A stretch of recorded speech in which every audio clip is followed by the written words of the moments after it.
Well, as I mentioned earlier, the story has leaked out that the federal government wants a price cap on coal, but wants the state governments to implement it. The New South Wales and Queensland governments in particular have a problem with this. A short time ago, I spoke with the Chief Executive of New South Wales Mining, Stephen Galilee, who made this argument against the proposal of a coal price cap. Well, it's bad policy. It won't actually reduce electricity prices. It's based on a false premise that coal prices paid in New South Wales are the same as the global coal prices that are being paid by our export customers overseas, and that's simply not the case. The Australian Energy Regulator, though, has warned the energy ministers that 50% of the cost increase of electricity that's going to take place is coal-related. So how do you account for that? Well, about 20 million tonnes of coal is used in New South Wales for our domestic power stations. 80% of that are already on fixed price contracts, and most of those were entered into well before the war in Ukraine. The remaining 20% that is required is purchased at spot prices, but it's not the spot price for coal that is often quoted by commentators and others, including some energy ministers, that is paid globally. It's a much lower price because the quality of the coal used in our power stations is lower than the quality of power stations used by most of our customers overseas. So the prices are already much lower for coal here now than that global price that has been quoted quite too many times. All right. Why is the Australian Energy Regulator saying then that power prices are going to go up 50%? Well, that's a question for them, but the influence of coal prices on those power prices that are being paid are relatively small. That there are other factors at play, including what the generators themselves are going to charge. It's a very complicated market. To some extent, the last thing we need is more fiddling from politicians in this market, given how politically charged it is.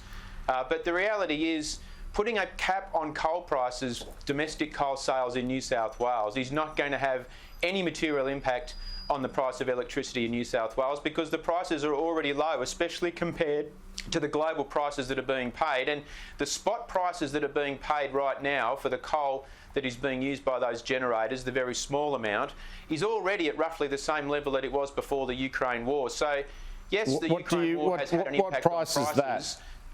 The spot prices that are being paid right now are under $200 a tonne. The contract prices that are being paid right now, on average, are around $100 a tonne or less, and quite a good deal of it is being supplied at cost. Now, our industry, like other industries, has also experienced increase in our costs of production, including inflation-driven increases for fuel, for equipment, for our labour, and all those other inputs as well. We are supplying coal to the domestic power generators at a significant discount to the global prices that are being cited. And putting a cap on those prices that are already very low is going to have a very, very small impact at best on electricity prices, but it's going to totally disrupt the coal market in New South Wales. It's going to impact on existing contracts, and it's potentially going to result in producers operating at a significant loss, which they were doing just a few years ago as well, and that's going to have an impact on mining communities in New South Wales too. All right, well, what if they did cap it at that $100 a tonne? What if they said you have to sell it to the generators at that $100 a tonne? What's the effect of that? Well, that's going to have a minimal impact on the price of electricity. So why would you bother? I mean, why would you disrupt what's your evidence for that? Isn't that about half of the spot price? So maybe it'll make a 10% difference, listening to what you said before? Well, it may make a small difference for the price that is being paid for the very small volume of coal that's being purchased at that spot price in the New South Wales market. Around 80% of the coal being used is on contract right now. The remaining 20% is paying those spot prices, but those spot prices are much lower than for the coal that is being exported out of this country. All right, so what do you say then? What do you say then is driving up the price? Is it these ageing generators? Is that your case, or is it gas? What do you say is driving up the price? Well, in very simple terms, it's a case of supply and demand. There's no shortage of supply for coal.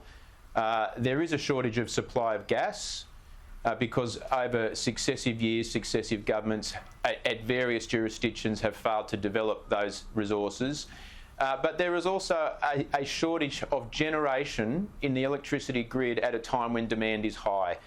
Retirement of our coal-fired power plant fleet so quickly before the reliable baseload energy replacement is ready, it drives up prices. I mean, it is self-evident. That is the experience of the past several years. And what is going to make it worse is that continued trend.